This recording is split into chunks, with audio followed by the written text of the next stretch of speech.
नमस्कार, आप देख रहे हैं ईस्टर्न स्काई मीडिया समाचार बुलेटिन के साथ मैं हूं स्वाति ढल। पिछले दिनों चीन ने पीएम नरेंद्र मोदी के अरुणाचल दौरे का कड़ा विरोध किया था।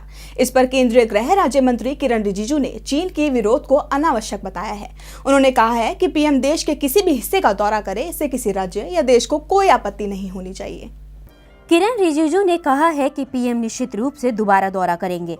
रिजिजू के मुताबिक प्रदेश के सीमावर्ती क्षेत्र में किसी हिस्से को लेकर भले ही कुछ विवाद हो सकता है, लेकिन पूरे प्रदेश को लेकर कोई बहस नहीं है और इससे प्रदेश के विकास में कोई प्रभाव नहीं पड़ेगा। Arunachal Pradesh is a very important sentinel state in the Himalayan region and northern part of this country. So I thought this time we should have a observation of 29th Arunachal Pradesh Statehood Day in Delhi. For us, it doesn't matter because the status of Arunachal Pradesh is not disputable, it is not questionable. If Prime Minister visits any part of his country, then it should not be a cause of concern for any other state or country. And Arunachal being a very, very important state of Indian Union, there is no question of any kind of controversy with regards to its territory. There may be problems in the border areas, delineation of border areas of few kilometers. These are something, the negotiations are going on. I will not be able to comment on that. But as far as territorial integrity is concerned, there's no question about it. वहीं national people's party के अध्यक्ष पीए संगमा ने भी चीन के विरोध पर आपत्ति जताई है। उन्होंने कहा है कि चीन को इस तरह का दावा करने का कोई अधिकार नहीं है।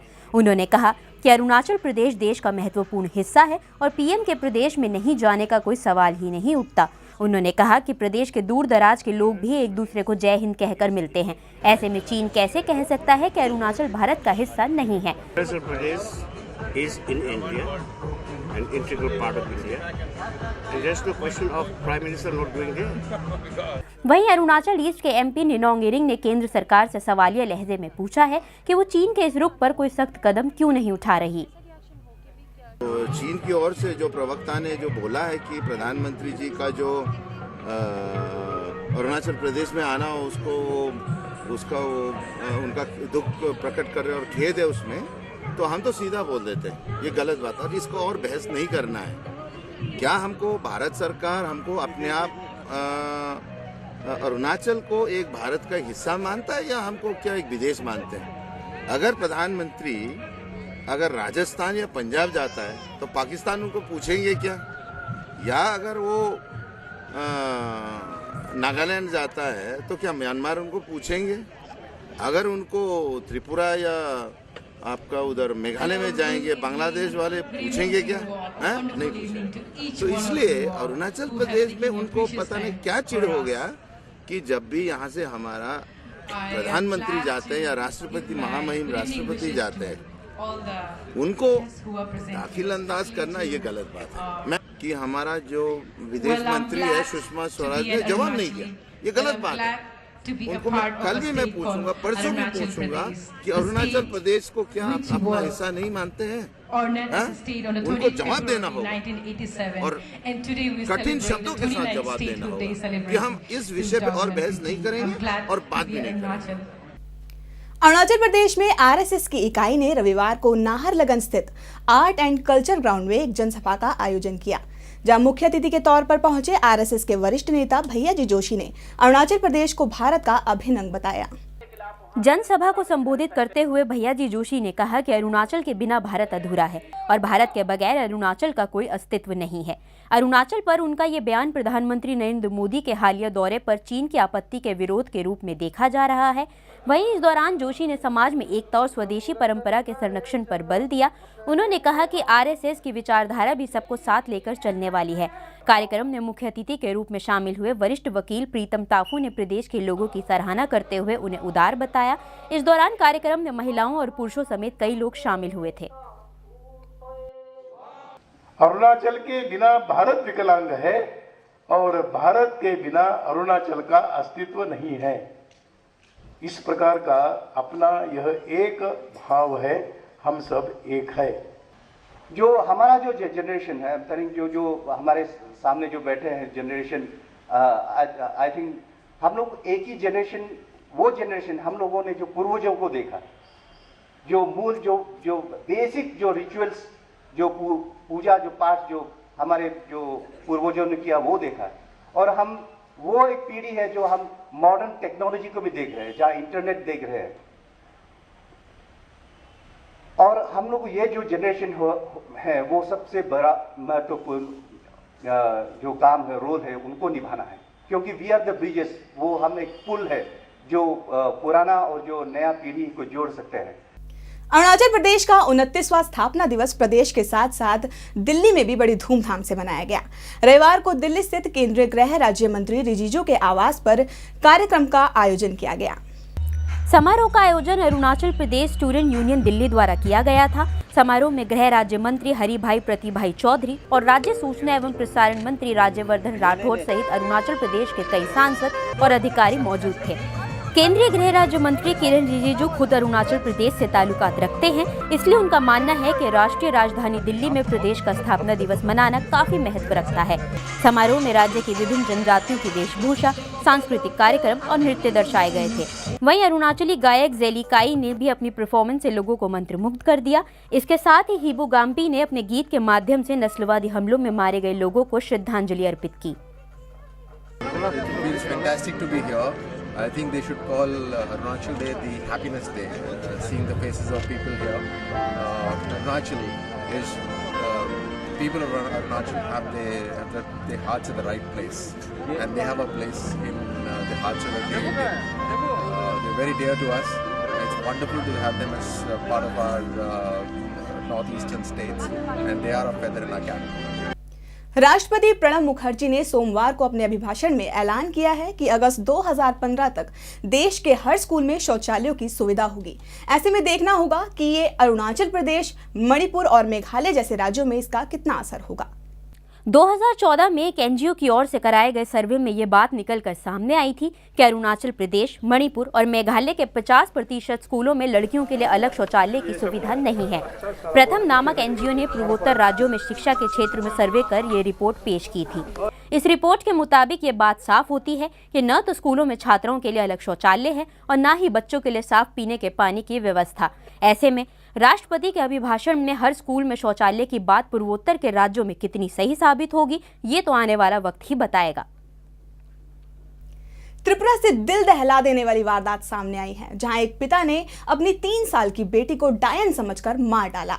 फिलहाल आरोपी पिता पुलिस की गिरफ्त में है।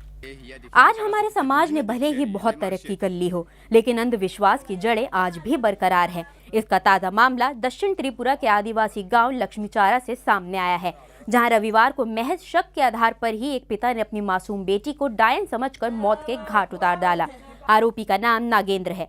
उसका कहना है कि उसकी बेटी संजाली रात के अंधेरे में घर से बाहर जाती थी और इसे संदिग्ध पाते हुए उसने बेटी का गला घोंट दिया। बर्बरता का दस्तूर यही नहीं रुका, उस बाप ने इस करतूत को छिपाने के लिए बच्ची की कब्र घर में ही बना डाली, लेकिन आरोपी की मां ने उसे रंगे हाथों पकड़ लिया, जिसके बाद गांव वालों ने आरोपी को कैद कर लिया। ग्रामीणों के मुताबिक आरोपी मानसिक रूप से विक्षिप्त है। फिलहाल मामले की जाँच जारी है।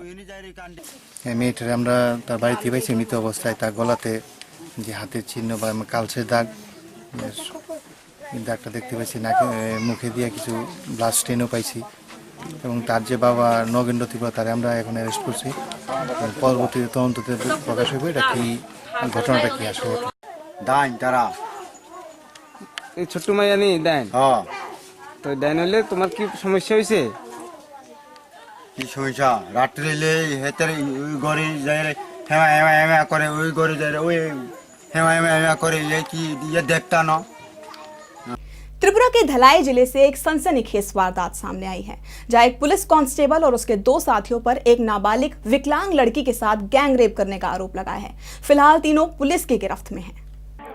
कहते हैं कि पुलिस समाज के लोगों की रक्षा के लिए होती है, लेकिन धलाई जिले के जलाईचारा से दरिंदगी की जो तस्वीर सामने आई है, आप उसे देखकर दंग रह जाएंगे। आरोप है कि समरजीत सिन्हा नाम के पुलिसकर्मी ने अपने 2 दोस्तों दीप सिन्हा और राजू सिन्हा के साथ मिलकर उस मासूम लड़की को अपनी हवस का शिकार बनाया, जो अपनी आप बीती किसी को नहीं सुना सकती। वारदात शनिवार की है। बताया जा रहा है कि पीड़िता घर में अकेली थी।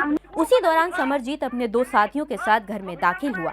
लड़की सुन और बोल नहीं सकती। इसका फायदा उठाते हुए आरोपी जबरन उसे सुनसान जगह ले गए और घिनौनी वारदात को अंजाम दिया गया।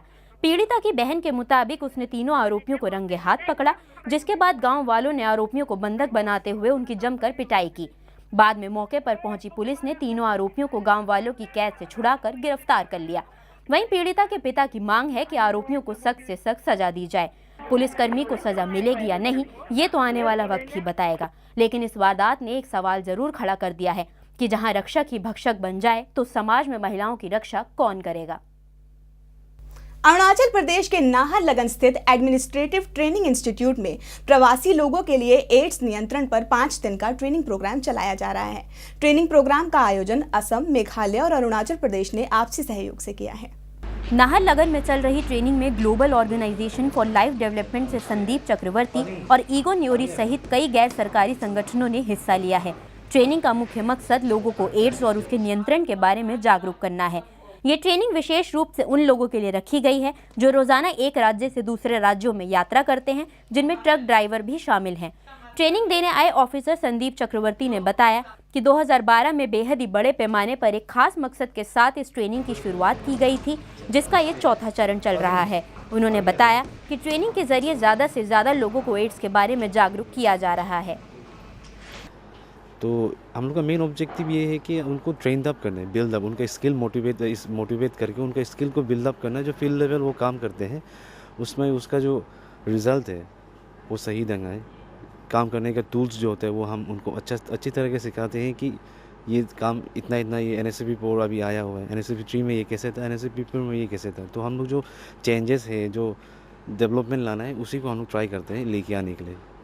HIV के लिए काम जो है प्रिवेंशन का एक बहुत इम्पॉर्टेंट एक हिस्सा है। प्रिवेंशन में एक इंटरवेंशन जो बहुत इंटेंसिवली काम होता है वो है जिसका ज़्यादा रिस्क है, जैसे female sex workers, males who have sex with males, फिर इंजेक्टिंग ड्रग यूज़र्स। वो हो गया हमारा सबसे एकदम मेन हिस्सा प्रोग्राम का।